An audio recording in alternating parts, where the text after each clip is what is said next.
Hello guys, welcome back to my channel. মোৰ অন্যতা mini ব্লগলৈ আপোনালোকক পুনৰ স্বাগতম জনাইছো।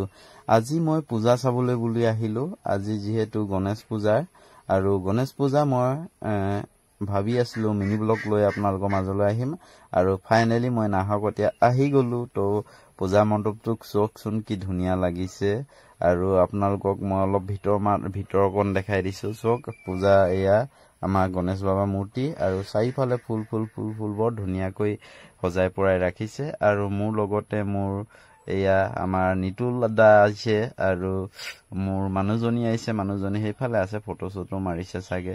তো খুব ধুনিয়া লাগিছে, মানে ফিলটো খুব ধুনিয়া লাগিছে। আজি বহুত দিনৰ মূৰত এনেকৈ মানে পূজা কৰিলো গণেশ বাবা বছেকৰ মূৰত। আৰু ফাইনালি মোৰ লগৰজনো মানে গণেশ পূজা পাতিছে, তাতো ইনভাইট কৰিছিল আৰু সেইবাবে মানে মই তাতো আহি গলো জয়পুৰত। আৰু ফাইনালি জয়পুৰৰ এয়া নগাঘাটত খুব ধুনিয়াকৈ মানে এইটো এলেকাত খুব ধুনিয়াকৈ আমাৰ দাদাজনে পাতে দাদা।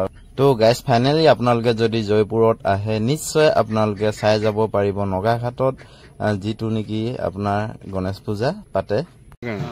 তো গাইজ ফাইনালি মানে মোৰ লগৰজনৰ ওচৰত আহিলো। তো মানে লগৰজনে বহুত বছৰে হ'ল তেখেতে মানে পাতি আছে আমাৰ যিটো নেকি গণেশ পূজা। আজি সেই দিনটোতে মই মানে নিমন্ত্ৰণ দিছিল দাদাজনে। কিবা ক'ব দাদা? নমস্কাৰ। মানে কিমান দিন হ'ল পতা এইটো? 2015 পৰা কৰি আছো।